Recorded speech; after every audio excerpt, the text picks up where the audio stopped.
Indiana Newsdesk is made possible in part by the following. Indiana University's Center for Applied Cybersecurity Research, presenting Security Matters with tips for improving online security in 3 minutes or less. Main Source Bank, headquartered in Greensburg, Indiana, offering products and services to fit every stage of life. More information at mainsourcebank.com. Main Source, life needs a great bank. Member FDIC and equal housing lender. Smithville Communications, serving Southern Indiana with high-speed fiber gigabit internet. Smithville Fiber Gigabit Technology. Tap the power. And by WTIU members. Thank you. Coming up on Indiana Newsdesk. An energy efficiency program to replace the one lawmakers eliminated last year is taking shape. But critics say unless it undergoes some major revisions, it won't produce any meaningful energy savings. By allowing this confiscatory rate treatment, you are bringing harm to ratepayers, your constituents. 465 families made the cut for Indiana's pre-K pilot program. That's a small fraction of those in need. It's kind of sad that to get your child the education they need, it's so out of reach for some people. The state is closely watching the pilot programs to see if the benefits outweigh the costs. Ahead, a look at how things are going in some of the counties where the pilots are underway. Those stories plus the latest news headlines right now on Indiana Newsdesk.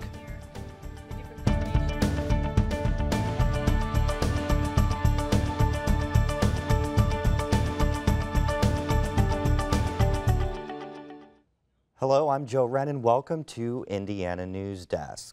Indiana legislators are debating whether to replace an energy savings program they voted to phase out at the end of last year. Energizing Indiana aimed to reduce the state's energy consumption by about 12% over 10 years. As Brendan Smith reports, the proposed new plan would allow utility companies to set their own energy savings goals. Switching to the compact fluorescents, they're going to save you 75%. With the changing of light bulbs and the lowering of thermostats, Energizing Indiana helped reduce the state's energy consumption while reducing homeowners' bills. Field inspectors would visit homes and give families advice on how to cut back on their energy use. And a report from the Indiana Utility Regulatory Commission found the program to be cost-effective, saving about $3 for every dollar spent. But legislators say the second phase of Energizing Indiana would have been significantly more expensive, so they voted to end the program. And now they're working on an alternative. Let's remember that low-cost energy is vital to our economy, that we need an all-of-the-above energy strategy, including energy efficiency. The first step in that all-of-the-above strategy is Senate Bill 412, sponsored by Senator Jim Merritt. The Senate Utilities Committee held its first hearing on the proposal Thursday. It's much different from Energizing Indiana. Instead of setting a statewide energy savings goal, utility companies would be able to set their own. Because of the need for continued flexibility due to uncertainties caused by changing technologies, economics, and federal regulatory mandates, a one-size-fits-all model is no longer appropriate. As part of the bill, utility companies would have to submit an integrated resource plan to the IURC at least once every 3 years. It would detail how the utilities plan to reduce energy consumption. An independent auditor would then assess whether the utilities met those goals. If you don't, then when you come in for a rate case or you want to build a power plant, then the Commission has some historical knowledge that you haven't been pursuing energy efficiency. There's an opportunity to take some things into account. The program also allows the largest energy consumers to opt out of the program, which was allowed last year when Energizing Indiana was still in place. Indiana Industrial Energy Consumers attorney Jennifer Terry says that's translated to significant cost savings for large manufacturers. We used to have the 5th lowest industrial energy prices, but today Indiana ranks 26th. And so the opt-out provision, which was enacted in 340 last year, and continued with 412 is a very helpful first step in continuing to give industrial customers some relief from the very high prices that they are experiencing. Allison Transmission in Indianapolis reportedly saves $11,000 per month by opting out and instead implementing its own energy savings measures. And supporters say the bill wouldn't just benefit businesses. They insist utility consumers will see some savings too. More energy efficiency might mean a bump up in consumer rates, but the reduced usage will mean an overall lower bill. That's happier customers. But at Thursday's hearing, a number of people spoke in opposition to the proposal, arguing it doesn't have enough teeth to produce any meaningful results. The plan doesn't include specific penalties for utility companies if they don't meet their energy savings goals, and the only requirement for those goals is that they're reasonable. Critics say that's too vague. We do believe that a more stringent oversight as it relates to the monitoring, evaluation, and verification, Indiana needs to reinstate, we believe, as our just energy policy state, a resource standard of 2% annual reduction by 2019. Another area of concern for some, the program allows utilities to recoup some of the costs of the energy efficiency program through periodic rate hikes. Citizens Action Coalition Executive Director Kerwin Olson wants the bill amended so it would put a cap on those lost revenues, which is something other states have implemented. To the issue of cost recovery as it relates to lost revenues, we view this bill as an anti-ratepayer bill that will bring harm to customers. Legislators have their own questions about the bill. What incentives are there for utilities to make energy efficiency a priority, and what impact could the measure have on ratepayers? They're all questions they'll hash out as the bill moves forward. It passed the Senate Utilities Committee 7-3. To talk more about this legislation, we're joined by the bill's author, Senator Jim Merritt. Senator, thanks for being here. Thank you. As we mentioned, your proposal would not implement a statewide energy efficiency mandate requiring utility companies to reduce energy use by a set amount each year. Instead, the utility companies set the standards, and then those are subject to approval from the Indiana Utility Regulatory Commission. Why leave the goals largely up to the utility companies? Well, first of all, the previous program was voluntary in itself. It was by rule, and it was created by the IURC, and there was a third-party administrator, and thus the utilities had their own programs and did have goals of 2% per year. But all the utilities are different. All 5 utilities are different, and they have different strategies. And I believe that the programs that were issued or filed last May have been gone over with a fine-tooth comb by the IURC and have been rendered useful. And for anyone that thinks that the IURC can't govern this is incorrect. And they do have bullets in the gun, if you will. They do have the ability. They do have teeth in the law to govern this program. And I wanted to ask about the legislation requires the utility goals to be reasonably achievable. The wording is somewhat vague. Why not create more specific terms that the utilities could use when creating their goals? Well, all the plans are different. All 5 plans are different. And reasonableness allows the IURC to analyze the programs one by one separately. And it gives them the flexibility to say no or to say yes.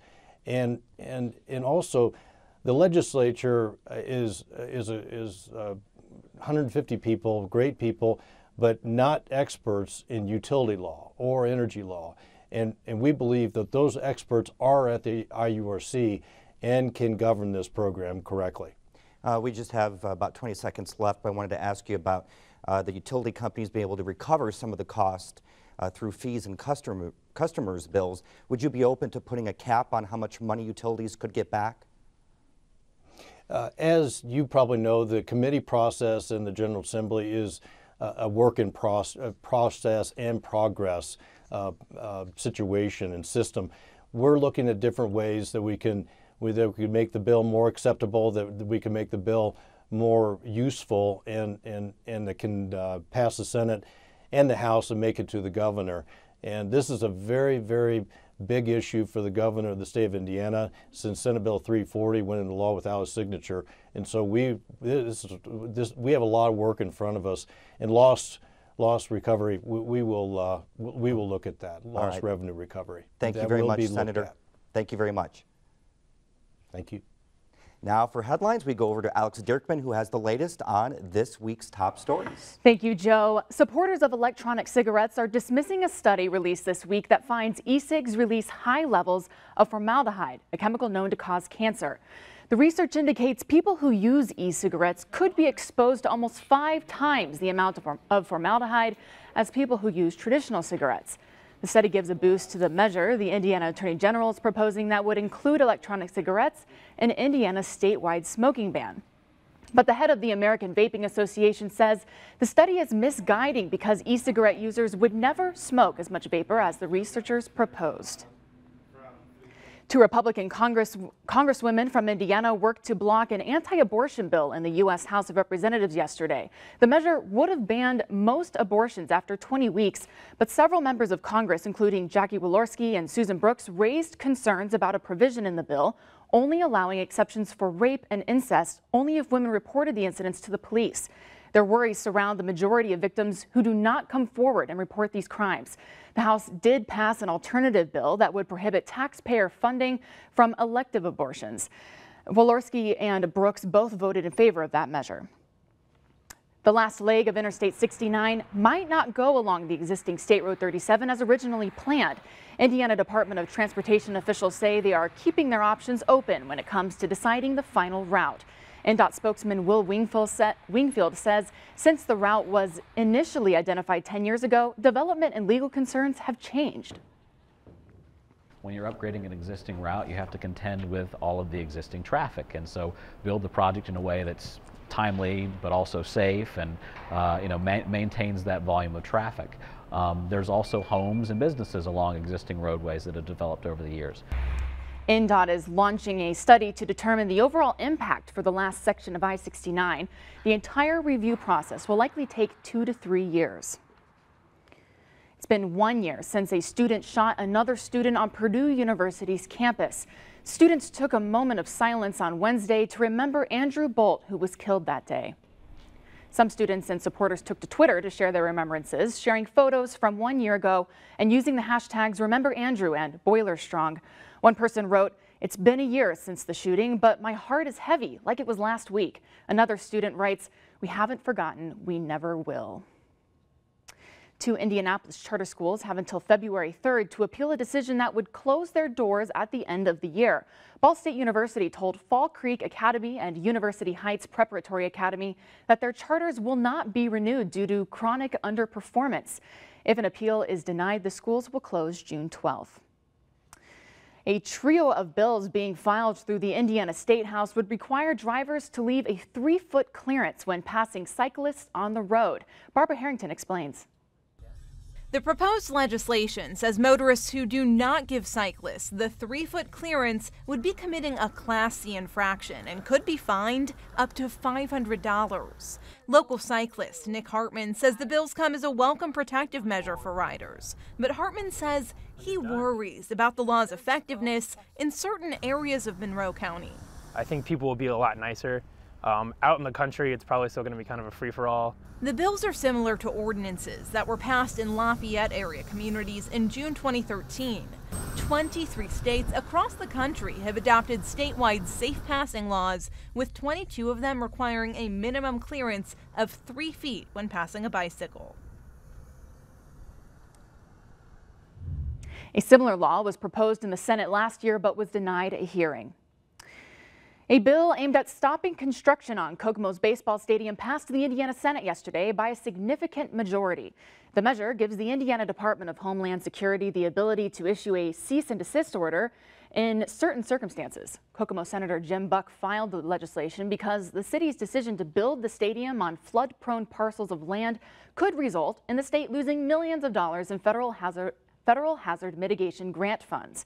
Kokomo's mayor says the measure is unnecessary because the Department of Homeland Security already has the authority to issue a cease and desist order, but hasn't done so. Kokomo city leaders are waiting on word from FEMA in hopes of finding a solution. The president of Indiana's leading community college is praising President Barack Obama's plan to make community college free. Obama outlined his plan in his State of the Union address this week. Tennessee, a state with Republican leadership, and Chicago, a city with Democratic leadership, are showing that free community college is possible. I want to spread that idea all across America so that 2 years of college becomes as free and universal in America as high school is today. Ivy Tech Community College President Tom Snyder calls the proposal a game changer and a win for the middle class. Others have criticized Obama's plan because it would be paid for in part by raising taxes on 529 college savings plans, which millions of families use to pay for college. Greencastle officials say they've found a way to grant more alcohol licenses despite reaching the limit allowed by the state. Mayor Sue Murray says the city is using a piece of legislation the northwest Indiana city of Valparaiso used to revitalize its square in 2005. Number one, your downtown had to be on the National Register of Historic Places. Secondly, the county courthouse had to be located within the district. Third component was you had to have an opera house that had once been utilized as an opera house in your downtown. And fourth, you had to have a jail. Since Greencastle meets all of those criteria, Murray says the next step is for the City Council to recommend an establishment for approval to the local Alcohol and Beverage Commission. She says these licenses cannot be transferred and the limit is 10. But Valparaiso city leaders might try to ask for an increase since they've been successful in their development. The debate about alcohol sales in the State House is receiving a boost from the head of Indiana's House Public Policy Committee. Representative Tom Dermody has signed on as a sponsor of a bill that would allow stores to sell alcohol on Sunday between 10 a.m. and 6 p.m. Dermody's committee will be the one to decide whether the measure moves on to be voted on in the full House. Leaders in the state Senate also announced this week they would not block the measure. The CEO of Indiana Association of Beverage Retailers opposes the measure. He says the measure would be a detriment to liquor stores' business models because they would have to compete with grocery stores. Starting as early as December, Hoosiers could begin trapping river otters. 20 years after river otters were successfully reintroduced in Indiana, their numbers have grown so much that the Department of Natural Resources recommended setting up a trapping season. The Indiana Natural Resources Commission gave its unanimous approval for the idea on Tuesday. There will be a quota of 600 otters to be taken during the entire season and 2 otters per person. The DNR is still prohibiting trapping in 26 central Indiana counties where the otter population is low. And Amazon's cloud computing services company is partnering with an energy company to construct the 4th phase of a wind farm in Indiana. The project is part of the existing Fowler Ridge wind farm north of Lafayette and is part of Amazon Web Services' goal of creating enough renewable energy to power all of its operations. And Joe, the wind farm is expected to produce enough energy to power 46,000 homes. But all that energy is going to go straight to their data centers. Well, have you been up that way there off I-65? I have. It's quite a spectacle, isn't it? It is, to see all definitely. Those. Thanks, Alex. Coming up next on Indiana Newsdesk. Just a few weeks after the state's pre-K pilot program kicked off, parents and educators say they've already seen students improve. What the results could mean for expanding the state program to more Hoosier families. And a professor is finding ways to predict people's physical appearance based solely on their DNA. Why she says her work could be used to catch criminals, and how the technique has already been used to determine what one of the kings of England looked like more than 500 years ago. These stories right here on Indiana Newsdesk. Frontline provides me with information that makes me think. First I shout at the television. You gotta be kidding! You won't see this anywhere else. The stories hit close to home. Truth is a very valuable commodity. They're uncompromising. I want to do something. I want to take action. It changed the way I actually live my life. It lets me make up my mind. I trust it. When I watch Frontline, it makes me angry and it makes me want to voice it. I want to make a difference. We can make a difference. Frontline. These guys are my heroes.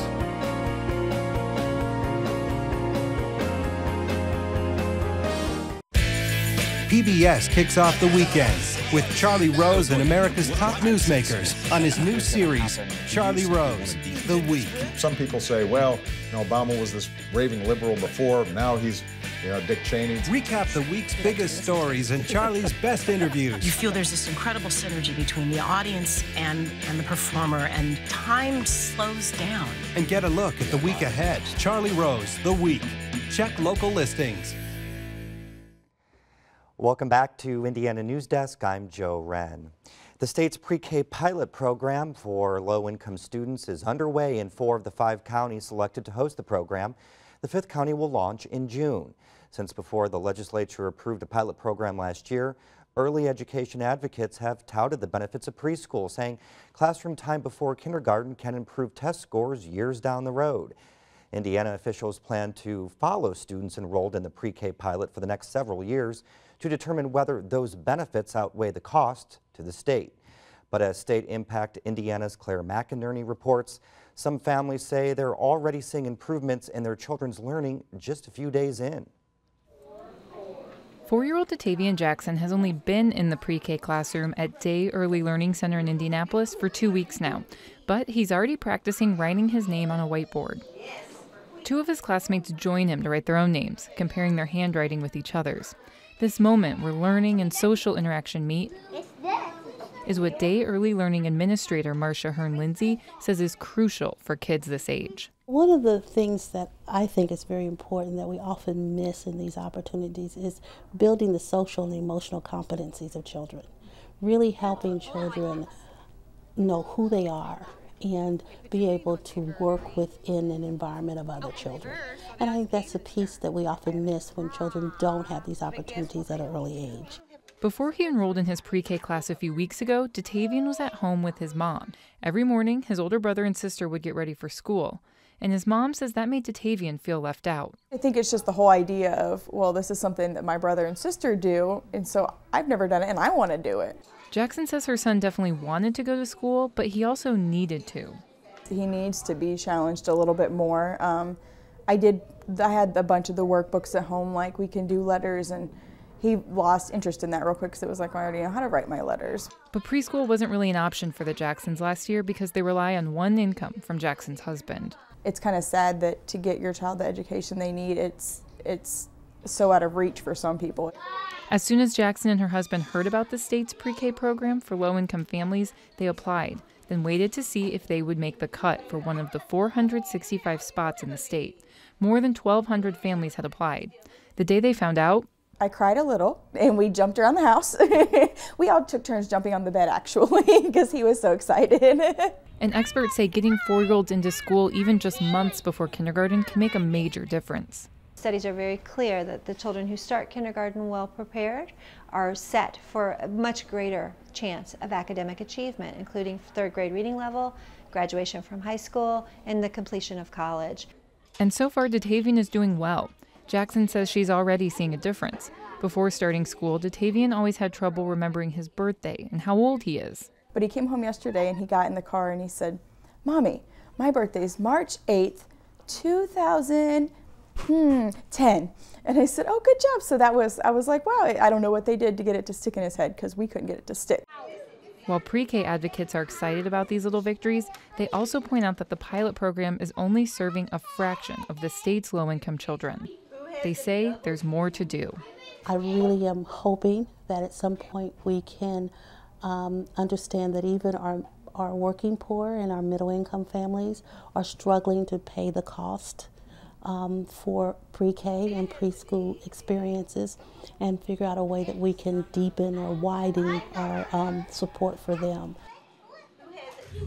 The legislature will consider a bill this session that would extend the pilot to 13 other counties that applied for the program but were not selected. Those counties include Bartholomew, Delaware, Elkhart, Grant, Howard, Kosciuszko, Lawrence, Madison, Noble, St. Joseph, Tippecanoe, Vigo, and Wayne counties. An IUPUI biology professor is developing a technique to determine what someone looks like based solely on his or her DNA. Gretchen Frazee visited her lab to see how the process works and what it could be used for. In Susan Walsh's lab on the IUPUI campus, research assistants take DNA samples and put them into a centrifuge. Next, they run the sample through a genetic analyzer and then put the data into a computer program Walsh helped develop while she was working at a university in Europe. In just seconds, the program determines whether the person had blue or green eyes, for example, and brown or red hair. Walsh says in crimes, if law enforcement had a DNA sample but nothing to compare it to, these results could tell them what the suspect looks like. Basically, the way we work is that we give the investigators a lead. This will never be used in court. It'll never be used to convict someone. It'll basically narrow the pool of suspects, which is what we aim for. The program can also be used to recreate portraits of historical figures. Walsh was part of a team last year that helped identify what King Richard III looked like based on his remains that were found under a parking lot. A lot of the information that was about him were paintings, and they were painted after the fact, after he died. So we kind of substantiated what color hair and what color eyes he possibly could have. Now, Walsh hopes to improve on her work. Over the next 3 years, she and her assistants will work backward, cataloging thousands of volunteers' eye and hair colors and skin tones and matching those up with DNA. Walsh says that will allow the computer program to not only determine someone's eye is blue, but the exact shade of blue. Walsh's work is being funded by a $1 million grant from the National Institute of Justice over the next 3 years. Well, that's the end of this program, but our work continues online as we cover the news in Southern Indiana throughout the week at WTIUnews.org. Have a great weekend.